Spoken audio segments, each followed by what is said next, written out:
Bismillahirrahmanirrahim. Assalamualaikum warahmatullahi wabarakatuh. Selamat pagi anak-anakku semua. Bagaimana kabar hari ini? Semoga kalian tetap sehat selalu. Alhamdulillah, pada pagi hari ini kita masih diberi kesempatan untuk melanjutkan materi PPKN kelas 9. Sebelum kita memulai pembelajaran pada pagi hari ini, mari kita berdoa terlebih dahulu. Berdoa dimulai. Berdoa selesai. Pada pertemuan minggu lalu, kita sudah belajar mengenai penerapan Pancasila dari masa ke masa. Nah, hari ini kita akan belajar mengenai perwujudan nilai-nilai Pancasila dalam berbagai kehidupan. Masih ingatkah kalian nilai-nilai yang terkandung dalam Pancasila? Bagus apabila kamu masih ingat. Sila-sila dalam Pancasila merupakan satu kesatuan yang tidak dapat terpisahkan. Masing-masing sila Pancasila tidak dapat dipahami secara terpisah dengan sila yang lain. Tata urutan Pancasila tidak dapat diubah karena akan menghilangkan makna Pancasila sebagai satu kesatuan. Nah, di sini perwujudan nilai-nilai Pancasila dalam berbagai kehidupan dibagi dalam 4 bidang. Yang pertama, politik dan hukum. Yang kedua, dalam bidang ekonomi. Yang ketiga, dalam bidang sosial budaya. Yang keempat, yaitu dalam bidang pertahanan dan keamanan. Mari kita bahas satu persatu. Yang pertama, perwujudan nilai-nilai Pancasila dalam bidang politik dan hukum. Perkembangan bidang politik meliputi persoalan lembaga negara, hak asasi manusia, pembangunan negara Indonesia sebagai negara modern. Salah satunya adalah membangun sistem pemerintahan yang sesuai dengan perkembangan zaman. Lembaga negara dikembangkan sesuai dengan kemajuan dan kebutuhan masyarakat dan negara. Pengembangan lembaga negara dapat dilakukan berdasarkan pada lembaga negara yang sudah ada dalam masyarakat, menciptakan lembaga baru, atau mencontoh lembaga negara dari negara lain. Adapun lembaga negara baru sesuai dengan amandemen Undang-Undang Dasar Negara Republik Indonesia tahun 1945, yaitu Dewan Perwakilan Daerah, Mahkamah Konstitusi, dan Komisi Yudisial. Lembaga baru ini haruslah sesuai dengan sistem pemerintahan yang berdasarkan nilai-nilai Pancasila sendiri.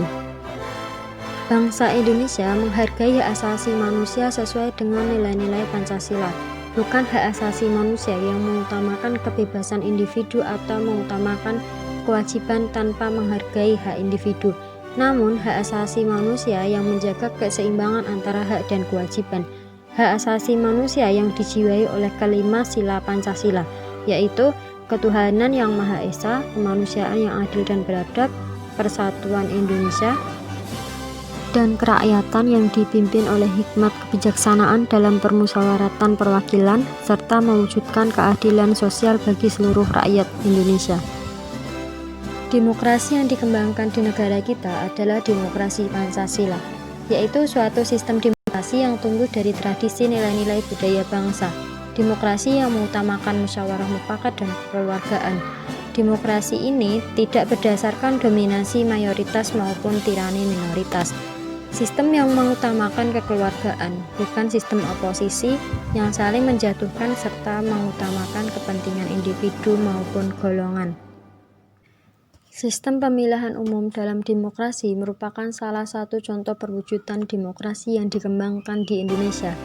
Pemilihan umum untuk memilih pemimpin sudah dikenal oleh sebagian besar masyarakat Indonesia sejak dahulu. Bentuk ini dapat dikembangkan dengan menerima cara pemilihan umum di negara lain, seperti partai politik, kampanye, dan sebagainya. Namun, pemilihan umum yang terjadi harus sesuai dengan nilai-nilai Pancasila. Pembangunan dalam bidang hukum diarahkan pada terciptanya sistem hukum nasional yang berdasarkan Pancasila.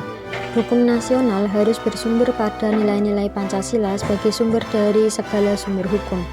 Peraturan perundang-undangan yang berlaku tidak boleh bertentangan dengan nilai-nilai Pancasila, namun dapat disusun berdasarkan norma sosial yang berlaku dalam masyarakat Indonesia maupun dari luar, namun harus sesuai dengan nilai-nilai Pancasila. Yang kedua, yaitu perwujudan nilai-nilai Pancasila dalam bidang ekonomi. Sistem perekonomian yang dikembangkan di Indonesia adalah sistem ekonomi yang dijiwai oleh nilai-nilai Pancasila.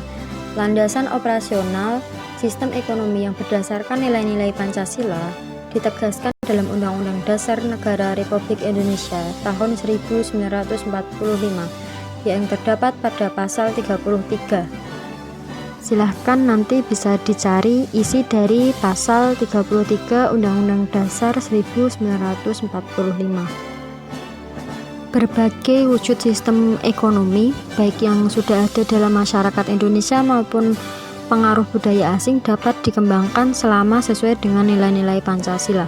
Dalam masyarakat saat ini sudah dikenal adanya bank, supermarket, mal, bursa, saham, perusahaan, dan lain sebagainya. Semua lembaga perekonomian tersebut dapat kita terima selama sesuai dengan nilai-nilai Pancasila yang ada. Yang ketiga yaitu perwujudan nilai-nilai Pancasila dalam bidang sosial budaya. Tujuan pembangunan nasional adalah terwujudnya masyarakat adil dan makmur berdasarkan Pancasila.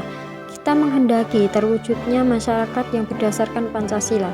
Masyarakat di sekitar kita selalu mengalami perubahan sosial dan budaya. Agar perubahan tersebut tetap terarah pada terwujudnya masyarakat berdasarkan Pancasila, sistem nilai sosial dan budaya dalam masyarakat harus dikembangkan sesuai dengan nilai-nilai Pancasila yang ada. Sistem nilai sosial yang sudah ada dalam masyarakat Indonesia terus dikembangkan agar lebih maju dan modern. Nilai-nilai sosial yang sudah ada dalam masyarakat sesuai dengan nilai-nilai Pancasila seperti kekeluargaan, musyawarah, gotong royong harus tetap dipelihara dan diwariskan kepada generasi muda. Demikian juga nilai-nilai sosial dari luar seperti semangat kerja keras, kedisiplinan, sikap ilmiah dapat diterima sesuai dengan nilai-nilai Pancasila yang sudah ada. Sikap feodal, sikap eksklusif, dan paham kedaerahan yang sempit serta budaya asing yang bertentangan dengan nilai-nilai Pancasila perlu dicegah perkembangannya dalam proses pembangunan. Ilmu pengetahuan dan teknologi atau iptek merupakan contoh budaya asing yang dapat memperkaya budaya bangsa Indonesia. Yang keempat yaitu perwujudan nilai-nilai Pancasila dalam bidang pertahanan dan keamanan. Nah, di sini dalam bidang pertahanan dan keamanan itu ditegaskan dalam pasal 27 ayat 3 Undang-Undang Dasar 1945 dan pasal 30 ayat 1 Undang-Undang Dasar 1945. Nah, nanti kalian bisa cari isi dari kedua pasal tersebut.